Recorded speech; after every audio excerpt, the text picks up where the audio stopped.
Yes, guys, what is going on? Welcome back to another episode of the Adapt Performance Podcast.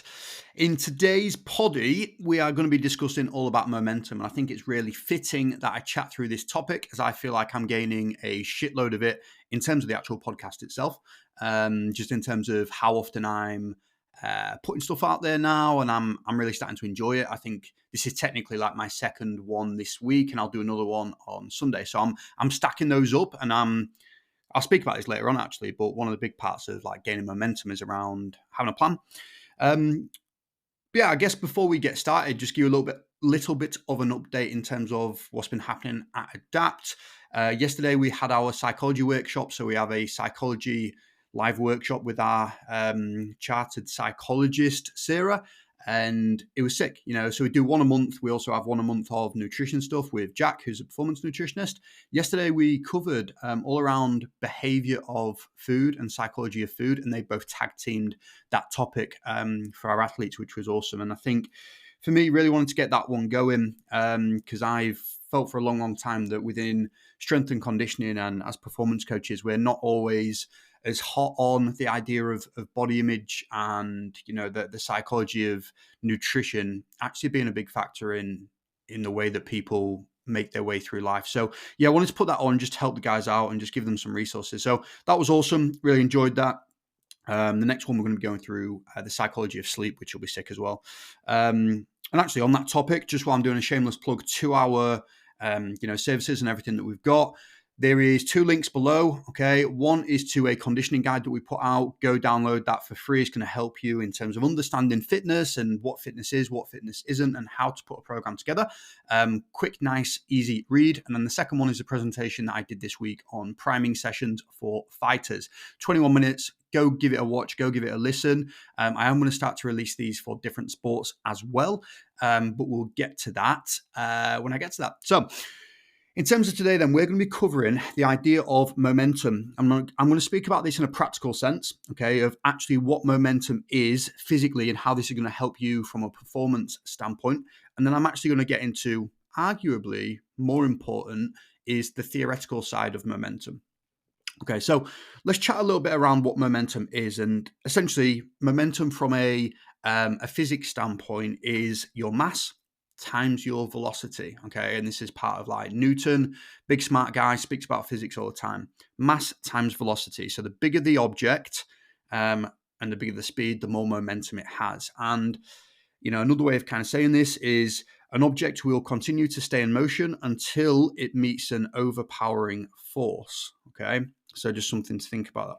And there's a few sports where this is more important than others, I think. So if we think about rugby, for example, and there has been studies on rugby players and, comparing things like leg strength, power, fitness, endurance, all that, okay? And one of the things that came out is like momentum is a differentiating factor between the elite players and less elite players. And this comes from a study in 2006, so it's nearly 20 years old now, but the principles are still the same. Like the game of rugby hasn't really changed that much. It's like if you're a bigger player and you're carrying more speed, you're going to be harder to stop. It's going to enhance your ball carries, your tackling ability, etc., etc. So just to break that down then, okay, like I said, more elite players have better momentum than non-elite players. So this can be something we chase and we go after, okay? And what you'll probably find from this is it's probably stuff that you're already doing, because if we break it down into 2 separate bits here, we've got mass and then we've got your velocity. So let's tackle the mass bit first. Okay, I know a lot of rugby players want to be a little bit bigger, a little bit musclier. Yeah, it's part of it, okay? Gives you a little bit of upper body armor, just protect against collisions, but also, okay, we know that stronger is just going to be better most of the time. So how do we improve mass? Okay, well, we need to be lifting. Okay, we need to be lifting. Depending on where you are in the season, obviously we're going into the off season soon. I would be I get our guys, we're going to be lifting between 3 and 5 times a week. Okay, we're going to be collecting a lot of volume, a lot of really good quality volume in the upper and lower body. We will do a decent amount of like bodybuilding style work, but we're also going to make sure that our bread and butter of the sessions is our big compound exercises, your squats, your deadlifts, your split squats, your presses, your pulls.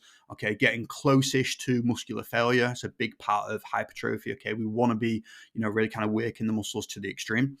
I'll say extreme. You just want to go close to failure.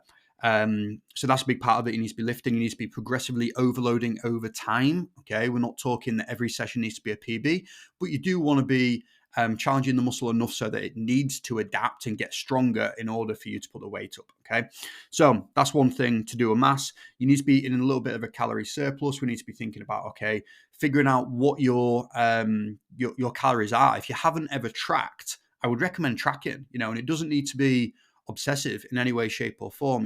This is one of the topics that came up on our webinar yesterday. Like, tracking is a healthy behavior when the majority of us and the majority of human beings in general have no idea what we're actually eating. So getting a good awareness on where you're currently at, what you need to be aiming for, and what your food diary is saying is powerful. So yeah, essentially, as a step-by-step guide, really kind of loosened, back of napkin type of maths here.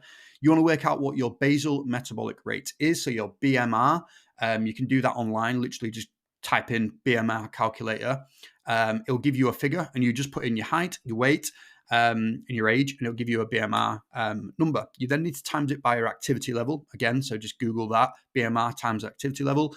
And you just basically times those calories by whatever number it says. So if you're active 5 times a week, okay, it gives you a number to do, and you'll end up with a number. Okay, so let's say for me, okay, I'm going to be 3,000 calories is my basal metabolic rate, or that's my total expenditure throughout a normal day. If I'm trying to gain muscle, I need to eat in excess of that. Okay, and I would start off at 200 calories above that point, and just monitor your weight. Okay. And see what's going. In terms of macros, I aim for 2 grams per kilo body weight, just as a rough rule of thumb. Get that. I aim for 1 gram of fat per kilo body weight. Just get that. And then the rest is going to come from carbs. Distribute that throughout your day. Okay. So that's mass. Okay. So we've just chatted through. You need to lift. Okay. You need to lift heavy. You need to lift often. You need to lift with intent.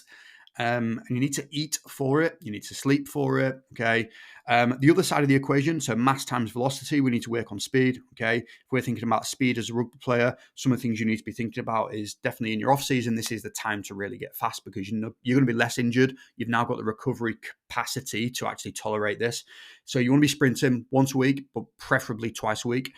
I would split this up. I would do one session where you do acceleration and change direction stuff. Okay. So work on starting from the ground and accelerating through. Work on starting in different positions. Have a ball in your hand, a ball not in your hand. If you're doing it in a team or with a couple of the boys, you can start getting really creative with, some of the formations and the run throughs and that style of thing that you do. So yeah, I would do that on one of your sprint days. So acceleration and change direction, really shorter sprints. We're talking 10 up to 20 meter acceleration style sprints if it's linear and just going straight forward. When you start thinking about change direction, I think it really depends. But if I'm really trying to challenge actual change direction stuff, I would cap the drill probably at like 15 meters. Okay. And that's including the changes. That could be 5 meter run forward, 90-degree turn, 5 meter, 90-degree turn, stop. Okay. I think the more and more you push that, it still will be change direction, but I think you then start to move into the other session, which is maximum velocity, which is done at slightly longer distances. Okay, so on your second day, you can still go linear or you can add in slight curves and that type of thing, but we want to be building you up to a place where you're going for it, essentially, like you're being chased, like you've stole something from the local shop and they're trying to get you. Okay, that's the type of intensity we need. And that's your second day. Literally, that's it. Okay, you want to be lifting heavy through the off season. You want to be eating in a calorie surplus. You want to be sprinting twice a week. And the other side of velocity is do some jump work. Okay, jump work is really good because it's not really hindered by your skill as much. So you can still give your legs the ability to be super quick whilst you're working on the actual skill component of sprinting. Okay, so yeah, that's the velocity side of things. Those two things together is going to give you momentum. Like I said, it's going to give you, one of the physical qualities, one of the physical qualities that we highlighted as being, pretty important for rugby. Okay. And the idea with momentum being that you're going to push mass and velocity up at the same time, and you could get away if we think about this being an equation where it's, a number times another number. Well, you could push mass up quite a lot with your velocity dropping just a little bit and your overall momentum would go up. So if we think about this from like, a very practical standpoint, let's say you go from 100 kilo to 120 kilo. Okay, so you've gained a lot of mass, and your velocity stays exactly the same. You manage to hold on to your speed. Okay, well, your momentum has gone up tons. Okay, that'd be really hard to do, to gain 20 kilo and for your velocity to stay the same, because essentially that means that in order for your velocity to stay the same, your physical qualities have really developed. And realistically, if you didn't gain that extra size, then your velocity would have gone up. And the other side of this is, okay, well, what about if we stay the same mass, but your velocity goes from, I don't know, 9 meters per second to 10 meters per second? Awesome, cool. Velocity, momentum has gone up. So you just need to think about this, like, just getting stronger for the sake of stronger might not be the thing. Okay, you need to kind of break this down a little bit. You don't want to get super heavy and for your speed to really drop off, because then your momentum's gone down. And if you've chased that thing, you've done a bad job of it. Okay, so it is an equation. There's a few different routes there. Essentially, we want to try and push everything up. It may take a little bit of sequence. It may take a little bit of clever structure, clever programming, and a bit of grit, but it's definitely possible to do. So yeah, just wanted to kind of get that in there, just kind of give the heads up on momentum. So get after it. Like, this is your start point. Listen to this podcast and be like, right, we're going, right, we're going to put a plan in place. We're going to go and get after the momentum. All right, sweet. So that's the actual theory of it. Okay. The next step, no, that's the practicalities of it. I want to speak about momentum from a theoretical standpoint of, I just think it's so important in everything, like life, training, building a business, studying. It just is. And I think it's like this invisible bloody life force that's just kind of, it's like karma. Okay. I genuinely believe in karma, but I don't know why. And I think all things happen for a reason, but I don't know why. I'm not religious. I don't really, that's not me, but I think momentum is a real thing. And I think the more you build momentum, the more good stuff happens. And I think adaptation wise, it just makes sense. The more training sessions you put in place and you build on them back to back to back to back to back, you start seeing adaptations, things happen, you feel good. Same with studying, you start getting good grades. I think, it's excellence is one of those things that you repeatedly do. It's a habit thing. It's not just one action, and that is the opposite of momentum. One action is just nothing. It's just a thing. Okay, it doesn't really accomplish anything, to be honest with you. We want to be stacking. Okay, so, and yeah, I genuinely believe in this, and I think it's been such an important part of us working with athletes is, giving them stuff that they can do for a long period of time. We need to make it so that we're not triggering burnout with our training. Okay, we're picking programs that last a distance and really kind of ingrain the idea of lifelong trainers and athletes. So I've written down a few steps of like actually gaining momentum. What I think is the important part about it, and I think the first thing is, like, you need to have a plan. You need to sit down. You need to actually think about it. What are you trying to do? Where are you trying to go? Okay. And if you don't have that, if you don't have the purpose, okay, then you're gonna give up at the slightest bit of discomfort. Okay. So you need to realize what it is you're trying to achieve. Are you trying to be, okay, a better rugby player? You're trying to build an online business. You're trying to be better at studying. You're trying to be happy. You're trying to, have the best relationships possible. You need to have a why. I went for a coffee with, I spoke about him in the last podcast, Sammy Graham from GB Boxing, the other day, one of the boys. Went for a coffee with him. This is becoming just the Sammy Graham Performance podcast at this point. But anyway, so we went for a coffee. He was speaking me through one of the books he just read, which was Man Searches for Meaning, essentially about a psychologist who went into a concentration camp, obviously forcefully, got captured, and he wanted to write about his experiences and all that type of thing. That's the general blurb of the book. And obviously he saw some horrible stuff, all that. But one of the quotes that Sammy said he kind of took with him, and I've also taken it with me, so it's like a double hander, is those who have a why can withstand almost any how. Those who have a why can withstand almost any how. And I think that's just so powerful. Like, that itself is just, I can remember when he said it to me, I was staring into space. I was like, it was a big one for me. And I don't think people have that. I don't think people really kind of sit down and think about what is the reason I'm trying to lose weight? What is the reason I'm trying to train? Like, if I think about, well, one of my other friends, one of our athletes, Ben Willis, we had a conversation yesterday. It was like, well, why have you started Adapt? Okay, why is Adapt something you want to continue to do? Like, what's the why, not the how? Okay, I was like, right, cheers to this question. So I sat on it, pondered it a little bit, and I'm like, for me, it gives me a huge sense of fulfillment. I love doing it. I enjoy the freedom that this lifestyle has given me to, one, be happier, but also work in a way that I want to work with the athletes I want to work with. Okay. I've been in situations at previous roles where the way I wanted to work doesn't really align with the organization. And that's not to say I wasn't causing fires or anything like that, but you are restricted to doing a certain amount of bullshit within any role, any organization. You have to sit in meetings, you have to reply to emails that are just not important for what you're trying to do. Whereas now the sole objective is to work with athletes and make them better at sport and, get them enjoying training and achieving the things they want to achieve. Okay. So, and also going back to that, like when I was a young athlete, there just wasn't people around accessible that could actually teach me the proper ways. So I've got that why. Okay. And that it's just that thing there that's going to keep me going. So the how of like, how do we keep Adapt growing is, that's the easy part. So that's the first one then. Have a purpose, okay? If you find that you're always losing momentum, you just don't have a purpose, the desire isn't strong enough. That's it. That literally is it. And it might change over time.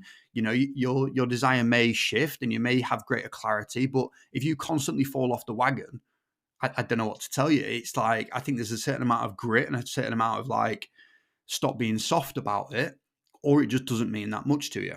Okay. So that's the first one. Have a purpose. The second one is have a plan. Okay. You know the purpose now. You know the direction you're going. You know the port that you are sailing to. So now we just need to create the conditions for that. And Google is a magical thing. There's 1,000,001 people out there that can, put a plan in place for you, depending on what your thing is. Okay. Like there's so many resources, but having that plan there is super important, because then you can start to break it down into, okay, well, what does this look like on a weekly basis? What does this look like from a daily actions? What do I need to do daily to actually move me towards my long-term why? And you then just need to execute it. Okay. It needs to be super sustainable. That's got to be a huge part of it. I think a lot of us probably set out with not too great of an ambition, but potentially not realistic for currently where you're at. If you're expecting to be an elite rugby player tomorrow, but you haven't picked up a rugby ball, it's not going to happen. Okay.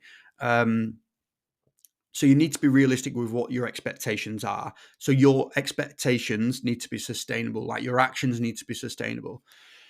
So there we go. Okay. Have a purpose, have a plan that's put in place in order to get you to where you want to be. Life, work, studying, sport, training, food, it needs to be sustainable. If you're going to fall off it in 6 weeks, honestly, I just wouldn't even bother. It's nothing great really happens in 6 weeks, to be honest with you. Obviously, you can achieve big things, but I don't think the best things are built in 6 weeks. And then just to leave you with a little bit of a final one then, just never miss 2 days in a row. Like one day, some stuff is going to pop up. You're going to miss a training session because of life, okay? But don't miss that second one. Just make it happen, because then you've got negative momentum, and that's even worse. That's hard to overcome. It's hard to go from doing nothing to doing something. So you need to start small. You need to start small when you're putting this plan in place, and build and build and build. Don't miss your second day. All right. So momentum, we covered a little bit on the practicalities of it, specific to kind of rugby here. And we covered like the actual theory of it. Okay. Have a purpose. Find out what your why is and make sure the desire is enough to actually change it. You want to put a plan in place to really figure out the step-by-step process in order to get you closer to your why, and really dig deep on that. And then it just needs to be sustainable. Start small, okay? Don't say you're going to do something huge every single day, because you won't do it on one day. Then you'll feel like a failure. You'll miss the second day, and before you know it, the plan has gone to shit. All right then, cool. If you've got any questions off the back of this, send them over. If you enjoyed this podcast and these kind of shorter style ones, do let me know. Okay, share it with a pal. That's always really appreciated. And yeah, if you're looking for S&C coaching, give us a shout. Okay, and we'll do our best to serve you and get you to where you want to be. All right, cool. Hope you have a good rest of the week, guys, and I will speak to you soon.